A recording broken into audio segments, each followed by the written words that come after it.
오늘은 증인으로 살아라라는 제목으로 하나님의 말씀을 나누도록 하겠습니다. 먼저 예배에 나오신 성도님들께 하나님의 귀한 은혜가 가득한 한 주가 되시길 바랍니다. 어떤 사람이든지 살아생전의 마지막으로 하는 말인 유언은 참 중요합니다. 살아생전에 하는 마지막 말인 유언은 어떤 잔소리나 자지구레한 말을 하는 것이 아니라 정말 인생에서 내가 느꼈던 가장 중요한 말을 자녀들에게 또 남은 배우자에게 하곤 합니다. 인생에서 가장 중요하다고 생각하는 말, 가장 하고 싶었던 말을 하며 세상을 보통 떠나곤 합니다. 유언은 하는 사람에게도 중요하지만 그 유언을 받는 사람에게도 중요합니다. 평생 불효를 했던 자녀들이 부모님의 유언을 듣고 180도 다른 삶을 살아가기도 합니다. 또 부모의 신앙을 외면한 채 평생 불신앙으로 살았던 자녀나 남편이 또 아내나 어머니의 유언을 듣고 신앙생활을 시작하는 계기도 되기도 합니다. 오늘 본문은 예수님께서 돌아가시기 전에 하신 말씀이 아닙니다. 그러나 예수님께서 부활하셔서 승천하시고 이제 남겨진 제자들에게 하시는 마지막 말씀입니다. 이제 예수님을 육체로는 더 이상 경험할 수 없는 그 상황 속에 놓인 부활을 체험한 제자들에게 마지막으로 이제 당부하는 말씀이 오늘 본문의 말씀입니다.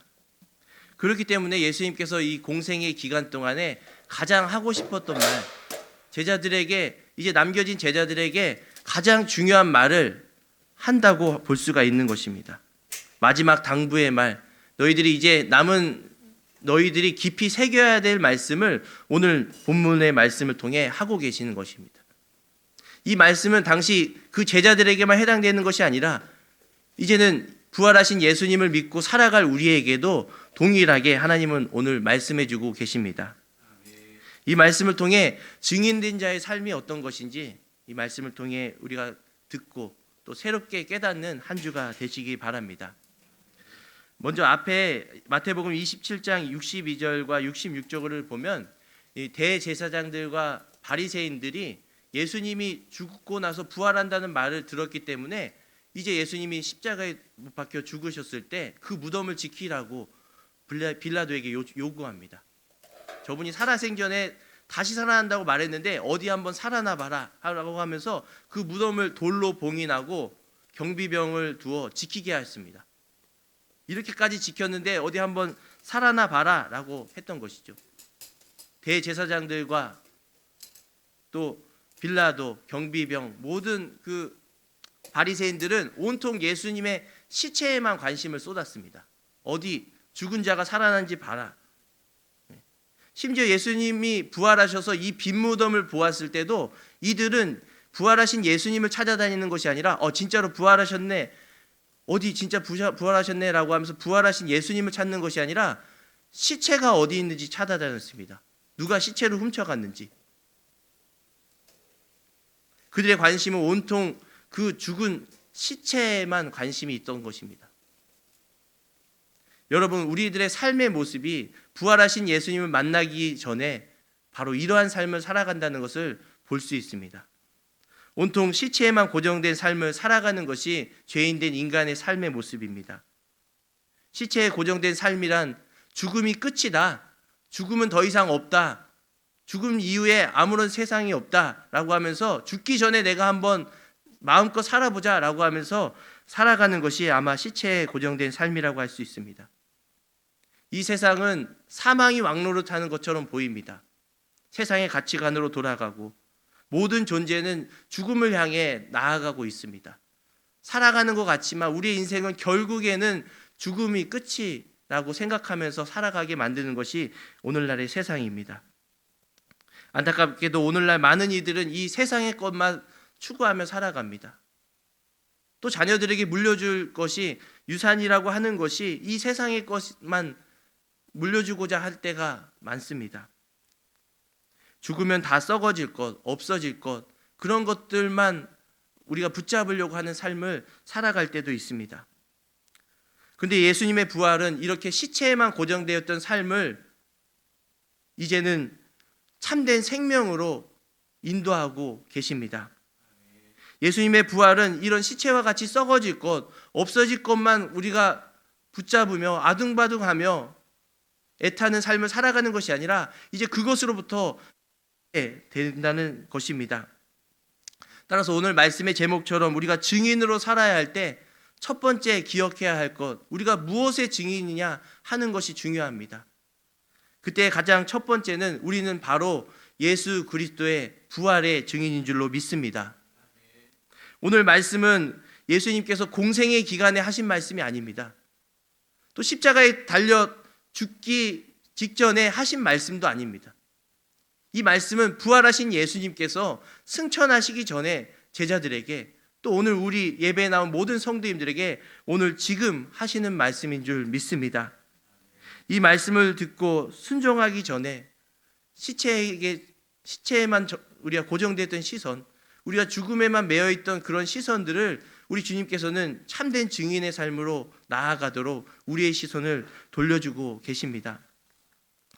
우리가 예수님의 증인이라고 할 때 예수님의 좋은 일들, 좋은 사역들만 증거할 수도 있습니다. 예수님의 공생의 기간에 가난한 자를 도우시고 참 병든 자를 고치시고 우리의 삶에 좋은 말씀들을 많이 해주셨지라고 하면서 그런 삶을 본받자라고 해서 예수님의 공생의 기간에만 우리의 시선이 머물 수도 있습니다.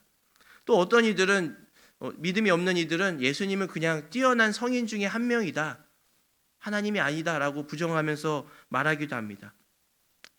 예수님을 단순히 도덕적, 윤리적 모범으로만 생각하며 또 그 예수님을 본받자라고 이렇게 증거하며 살아갈 수도 있습니다. 물론 그런 것도 증거의 말이 될 수 있고 증인의 삶도 될 수 있지만 가장 결정적이고 중요한 증거의 말은 되지 못합니다. 왜냐하면 예수님께서 가장 중요한 사역은 바로 우리 죄를 위해 십자가에 죽으시고 부활하심으로 말미암아 우리에게 참 생명을 허락해 주셨기 때문입니다. 예수님이 증인이라고 하는 것은 바로 이 예수님의 부활을 증거하는 것입니다. 세상은 죽음이 모든 생명을 앗아간다고 생각합니다. 죽음은 다 끝이지, 모든 생명도 다 죽음 앞에 무릎 꿇어야 한다라고 우리에게 속삭입니다. 그러나 부활을 믿는 우리들은 어떻습니까? 바로 예수님께서 사망 권세를 이기시고 생명으로 그 죽음을 이기신 줄로 믿습니다. 기독교는 바로 이 예수님의 부활로부터 출발했습니다. 유대교와 비슷하게 하나님을 믿는 것 같지만 예수님께서 부활하셨다라는 그 소식이 전파됨으로 기독교가 시작된 것입니다. 어떤 성경 공부를 하면서 교리를 가르치면서 사람들을 선동하면서 기독교가 시작된 것이 아니라 예수님의 부활을 보고 예수님이 부활하셨다라는 그 증거로 말미암아 시작되었던 것입니다. 그렇기 때문에 오늘 증인된 삶을 살아가려고 하는 우리 성도님들에게 가장 첫 번째는 이 말씀이 부활하신 예수님께서 하신 말씀이다라는 것을 깊이 새기는 한 주가 되시기 바랍니다. 부활하신 예수님을 만나야만 참된 복음의 증인의 사명을 감당할 수 있습니다. 예배에 나오신 모든 성도님들, 또 그 가정과 교회 공동체 위에 참된 증인의 삶을 살아가는 여러분들 되시기 바랍니다. 오늘 본문에 나온 예수님의 말씀은 그렇게 부활하셔서 승천하시기 전에 마지막으로 하신 말씀입니다. 이제 남겨진 너희들에게 너희는 가서 모든 민족을 제자로 삼아 세례를 베풀고 가르친 것을 지키게 하라라고 말씀하십니다. 이 증인은 목격자와 다릅니다. 목격자는 자기가 보고 그거를 그냥 함구해도 됩니다. 누가 물어보기 전에. 근데 예수님께서 지금 이 증인이라고 하는 제자들에게 말씀하신 것은 적극적으로 가서 제자를 삼고 세례를 베풀고 가르쳐 지키게 하라라고 하신 것입니다. 목격자는 어떤 사건을 본다고 해서 자신의 삶이 변하지 않습니다. 물론 어떤 조그만 트라우마는 있을 수 있지만 삶의 방향과 가치관과 삶의 의미가 그 사건을 본다고 해서 바뀌지 않습니다. 그러나 부활의 증인은 어떻습니까? 예수님의 부활을 본 사람이라면, 예수님의 부활을 믿는 자라면 그의 삶이, 그의 가치관이, 삶의 의미가 완전히 바뀌게 되는 것입니다. 마태복음 28장 7절에 보면 예수님의 무덤을 찾았던 여인들이 이 예수님의 빈 무덤을 보고 천사들로부터 말을 듣자, 부활하셨다라는 말을 듣자 빨리 가서 제자들에게 증거했다라고 합니다. 이 여인들이 그 부활 소식을 듣자 가만히 있을 수 없던 것입니다. 수동적으로 삶을 살아갈 수 없었던 것입니다. 빨리 가서 제자들에게 이 예수님이 부활하셨다는 것을 증거하고자 했던 것입니다. 여러분, 요즘에는 여자분들이 이렇게 힘이 세고 또 여성 사회이지만 당시에는 여성들의 증언은 효력이 없었습니다. 여성들이 10명이 와서 무엇을 증언한다고 해도 그것은 가치 없었습니다. 남성들의 증언만 가치 있었습니다. 그런데 예수님의 부활을 처음 목격하게 하고 그것을 증거하게 하신 것이 바로 여자입니다. 하나님은 이렇게 연약한 자, 약한 자의 증언도 사용하셔서 지금 우리에게 이 부활을 믿게 하신 것입니다. 마찬가지로 부활의 증인은 이처럼 결코 잠잠할 수 없는 것입니다. 사망 권세를 이기신 부활하신 예수님이 지금 내 안에 계시는데, 지금 성령으로 함께 하시는데 우리가 잠잠히 있을 수 없는 것이죠. 아직 예수님을 모르는 자에게 적극적으로 나아가서 전하고 가르치고 세례를 베풀고 그것을 지키게 하고자 하는 것입니다. 바로 증인의 삶이 오늘 마태복음 28장의 말씀입니다. 제자를 삼고 세례를 삼고 가르쳐 지키게 하는 것입니다. 적극적으로 이렇게 예수님의 사역을 우리가 본받아 그것을 행하게 하는 거죠.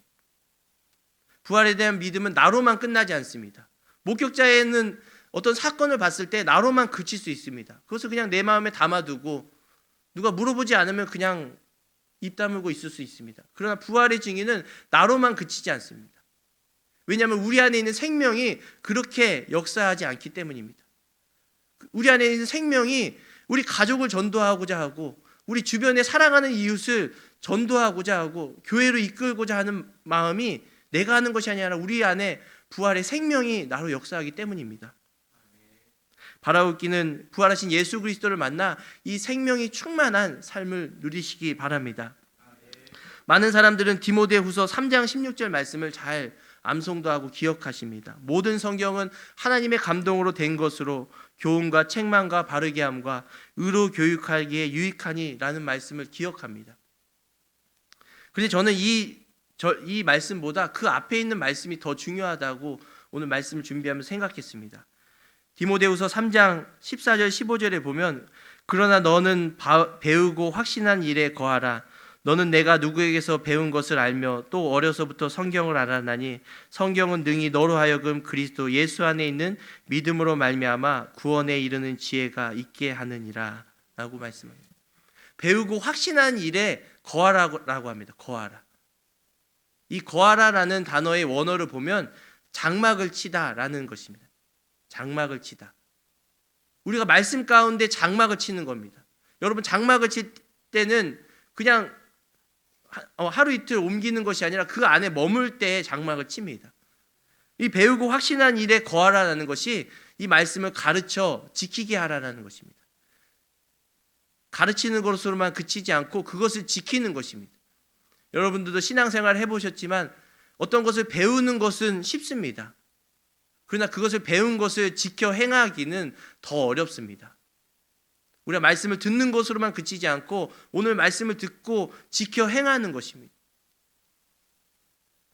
여인과 제자들은 예수님의 부활 소식을 듣자 예수님께서 전에 하시던 말씀을 생각했습니다.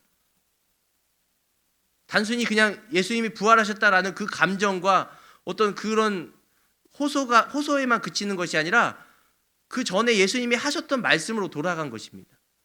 또 누가복음에서는 천사가 이 제자들에게, 여인들에게 너희가 예수님이 갈릴리에 계실 때 너희들에게 하셨던 말씀을 생각해 봐라 라고 천사가 일러줍니다. 이처럼 참된 증인은 단순한 감정으로 보고 듣는 것, 나의 주관적인 체험만을 증거하는 것이 아니라 그것을 통해 예수님의 말씀으로 돌아가야 하는 것입니다. 주님께서 하시던 말씀으로 돌아가 철저히 그것을 통해 우리의 삶을 비춰보고 또 그 말씀을 전해 말씀을 알지 못하는 이들에게 그 말씀을 행하도록 우리가 이끄는 것입니다. 우리 오늘 이번에 믿음의 유산 시리즈로 담임 목사님께서 말씀을 증거하고 계십니다. 이 믿음의 유산을 남기는 것이 바로 참된 증인의 삶입니다. 나로만 그치지 않고 우리 가정에게 남기고 또 우리가 속한 교회 공동체 안에 내가 알고 있는 말씀을 겸손하게 나누는 겁니다. 나도 부족하지만 이 말씀을 우리 같이 행하자라고 하는 것이 참된 증인의 삶입니다.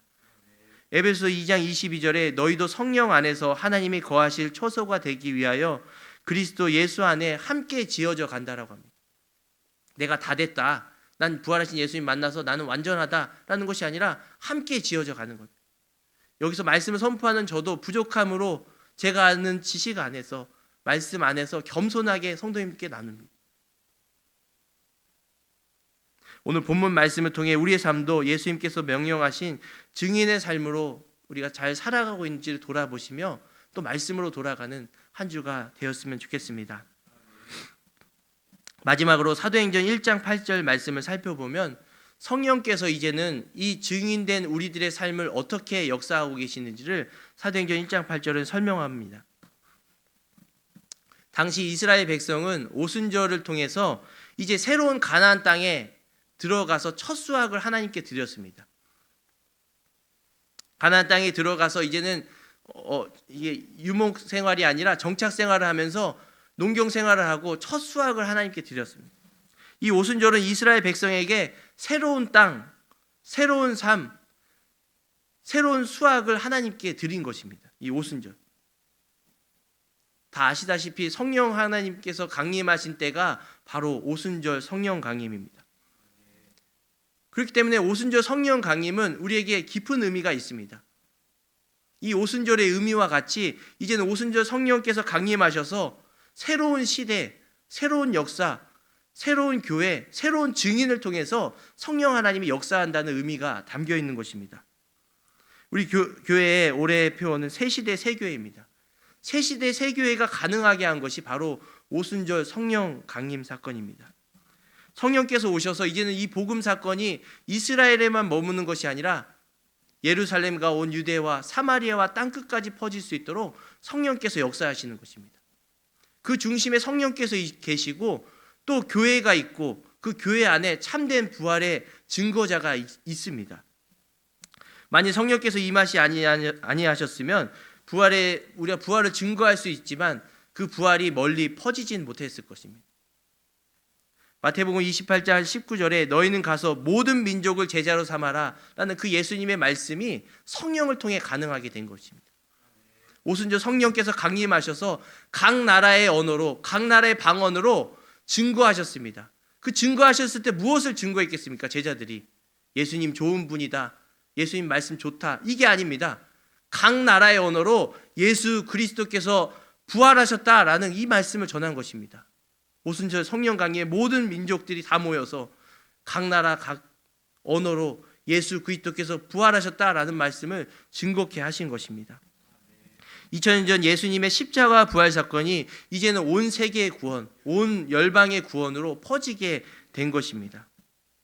또 여기 모인 성도님들이 오늘 말씀을 들을 때 어떤 제 설득력이 아니라 사람의 말이 아니라 성령께서 각 사람의 환경에 맞게 깨닫게 하십니다. 성령으로 말미암아 우리가 말씀이 더욱더 깊이 깨달아지고 복음에 대한 이해가 충만해져서 참된 증인으로 살아가게 하시는 것입니다. 우리의 지식과 힘만으로는 증인의 사명을 감당할 수 없습니다. 그렇기 때문에 하나님께서는 고와 같이 너희를 버려두지 아니하고 성령을 보내주시겠다라고 약속해 주셨습니다. 그리고 그 마태복음 28장 20절의 말씀, 볼지어다 내가 세상 끝날까지 너희와 항상 함께 있으리라 라는 약속을 성령을 통해 우리와 함께하고 계십니다. 여러분, 부모가 자녀와 끝까지 세상 끝날까지 함께할 수 있나요? 없습니다. 자녀의 삶을 다 책임질 수 없습니다. 그러나 성령을 받은 자녀라고 하면 하나님이 이 자녀의 삶을 책임져 주시는 것입니다. 그렇기 때문에 우리가 자녀에게 무엇을 남겨야겠습니까? 정말 신앙의 유산, 믿음의 유산을 남겨야만 이 자녀가 하나님 손에 붙잡혀서 세상 끝날까지 하나님이 책임지시는 것입니다. 성령 하나님의 조명하심 덕분에 우리는 지금도 예배 가운데 나와 하나님의 말씀을 깨닫습니다. 또 곳곳에는 하나님의 치유의 역사, 회복의 역사가 일어나고 있습니다. 사람들은 의사가 치료자라고 생각합니다.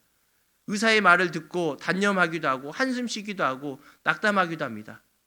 그러나 예수님의 부활을 믿는 우리는 의사가 치료자가 아니라 성령 하나님이 치료자인 줄로 믿습니다. 성령께서 치료하시는 겁니다. 의사가 어떠한 말을 해도 성령께서 역사하시면 치유의 역사가 일어나는 것입니다. 그 생명으로, 그 능력으로 말미암아 우리가 복음을 증거하고 또 곳곳에 치유의 역사를 일으킬 수가 있는 것입니다. 세상은 한숨뿐입니다. 오늘날에 얼마나 경기가 어렵고 많이 힘듭니까? 한숨 쉬는 것이 당연하다고 여겨지는 세상입니다. 그럼에도 불구하고 예수 그리스도를 믿고 성령의 충만함을 받은 우리들은 그 한숨 가운데 기쁨으로, 감격으로 나아갈 수 있는 것입니다. 우리의 삶을 통해 저 사람은 무엇 때문에 저렇게 즐겁지? 감사하지? 라고 하면서 하나님께로 시선을 돌리는 역사가 일어나게 될 줄로 믿습니다. 말씀을 정리하면서 우리가 증인으로 살자라고 했을 때 가장 첫 번째 우리는 바로 예수 그리스도의 부활의 증인인 줄로 믿습니다. 그 부활의 기쁨, 감격, 감사가 우리 안에 더욱더 예배의 자리, 기도의 자리를 통해서 충만한 그런 역사, 은혜가 있기를 바랍니다. 또 예수님께서는 우리의 부활의 증인이 우리에게 오늘 말씀을 통해서 이제 중요한 사역들을 남겨주셨습니다. 그러나 이 사역을 우리 혼자 감당하는 것이 아니라 예수 그리스도를 믿는 우리에게 성령께서 도우시겠다. 너희가 빌 바를 알지 못할 때 성령께서 간구하시겠다. 할 말을 모를 때 성령께서 너희의 입과 함께 하시겠다라고 약속해 주셨습니다. 우리는 결코 혼자가 아닙니다. 성령께서 하시는 것입니다. 기도하게 하시는 것도 성령께서 하시는 거고, 말씀을 깨닫는 것도 우리 안에 성령께서 역사하시는 거고, 고난 중에 감사할 수 있는 것도 우리의 능력이 아니라 우리 안에 성령께서 하시는 것입니다. 바라옵기는 우리가 부활의 증인으로서 살아갈 때 이 성령 하나님을 굳게 의지하고 또 한 주간도 힘있게 살아가는 모든 성도님들 되시기 바랍니다. 함께 기도하도록 하겠습니다. 주님, 여전히 부족하고 연약한 우리들을 예배의 자리로 불러주심을 감사합니다. 이 땅에 살아가는 동안 우리의 시선이 소망 없는 이 땅과 어둠과 죽음에만 머무는 것이 아니라 부활하신 예수 그리스도를 바라보게 하여 주시옵소서. 하나님의 자녀된 우리들을 예수님의 부활의 증인으로 불러주셨음을 믿습니다. 증인된 삶을 힘써 지키며 살아갈 수 있도록 성령 하나님, 우리의 연약함을 긍휼히 여겨주시고 부족한 곳곳마다 성령의 능력으로 채워 주시옵소서. 우리에게 주신 믿음과 은혜를 우리 가정과 교회 공동체에 남기며 신앙의 유산을 남기기 원합니다. 부족한 우리들을 사용하여 주시고 많은 영혼을 주께 인도하는 귀한 사명 잘 감당하게 하여 주시옵소서. 예배에 참석한 성도님들 한 주간 삶을 지켜 보호하여 주시고 힘든 가운데도 기쁘게 힘있게 살아갈 수 있도록 하나님 도와 주시옵소서. 감사를 드리며 예수님의 이름으로 기도드립니다. 아멘.